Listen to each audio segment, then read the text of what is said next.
어려운 뉴스를 쉽고 친절하게 풀어드립니다. 친절한 뉴스입니다. 코로나19 확산세가 좀처럼 꺾이지 않고 있습니다.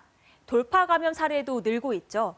이런 가운데 지금까지 코로나19 백신 3차 접종률은 전국 15.5%, 광주는 15%, 전남은 21.2%를 기록하고 있는데요. 방역당국은 효과를 강조하며 추가 접종을 적극 권하고 있습니다. 3차 접종자는 미접종자에 비해서 사망을 포함해서 중증으로 진행될 확률이 91.5%로 낮습니다. 또 2차 접종자에 비해서도 중증화율은 57%나 낮게 나타납니다. 이런 가운데 지난 월요일부터 3차 접종에 대한 사전 예약이 시작됐죠. 어제 하루만 161만 명이 신청했습니다. 기존 4개월에서 6개월이던 접종 간격이 3개월로 단축됐고요. 대상도 18세 이상으로 확대됐습니다. 얀센 접종자와 면역력이 떨어지는 사람은 2달이 지나면 가능하고요. 사전 예약 누리집을 통해서 예약이 가능한데 자녀 백신을 신청하면 당일에도 맞을 수 있습니다. 최근에 이제 연구 결과들을 보면 중화항체가 대략 한 3개월, 4개월 요 시점부터 감소하기 때문에 부스팅 접종의 간격을 줄이는 것이 결국은 지금 현재의 코로나 대응을 극복하는 데 도움이 된다고 판단해서 실제 3차 접종을 먼저 시작한 이스라엘의 사례를 보면 2차 접종한 사람에 비해 감염 예방 효과가 11배, 중증 예방 효과도 20배 높였다고 하는데요. 또한 화이자를 추가 접종하면 오미크론 변이를 어느 정도 무력화시킨다는 연구 결과도 나오고 있습니다.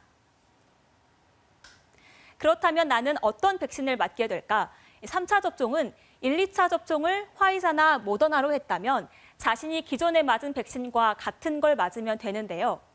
아스트라제네카나 얀센 백신을 맞았다면 모더나로 맞게 됩니다. 다만 자녀 백신은 화이자와 모더나 중에 원하는 백신을 선택할 수도 있습니다. 그렇다면 3차 접종이 당겨진 만큼 방역 패스 유효 기간도 단축될까요? 단축되지는 않고요. 6개월로 기존처럼 유지됩니다. 3차 접종에 대한 방역 패스 유효 기간 만료일은 아직 정해지지 않았고요. 접종 증명 효력은 접종 이후 곧바로 인정됩니다. 하지만 백신의 효과와 부작용에 대한 우려는 여전한데요.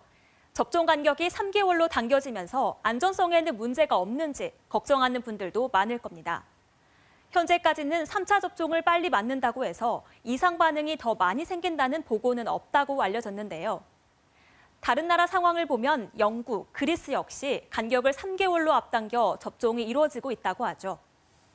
실제로 우리가 이미 접종을 많이 경험한 백신인데 접종 간격을 줄인다고 해서 이상 반응이 더 많이 증가하거나 또는 이 심각한 이상 반응의 빈도가 더 높아질 거라고 생각하지는 않습니다. 안전성과 함께 많은 분들이 궁금해하는 또 하나, 바로 3개월 뒤에 또다시 4차 접종도 해야 하냐는 건데요. 방역당국은 현재로선 논의된 내용이 없고 3차 접종 후 방역 상황이나 항체가 지속되는지에 대한 국내 연구, 또 다른 나라 상황 등을 지켜본다는 입장입니다. 현재 백신 패스 시행을 두고 혼란이 큰 만큼 3차 접종 역시 혼란이 가중되지 않도록 세심한 관리가 필요하겠습니다. 친절한 뉴스 양재입니다.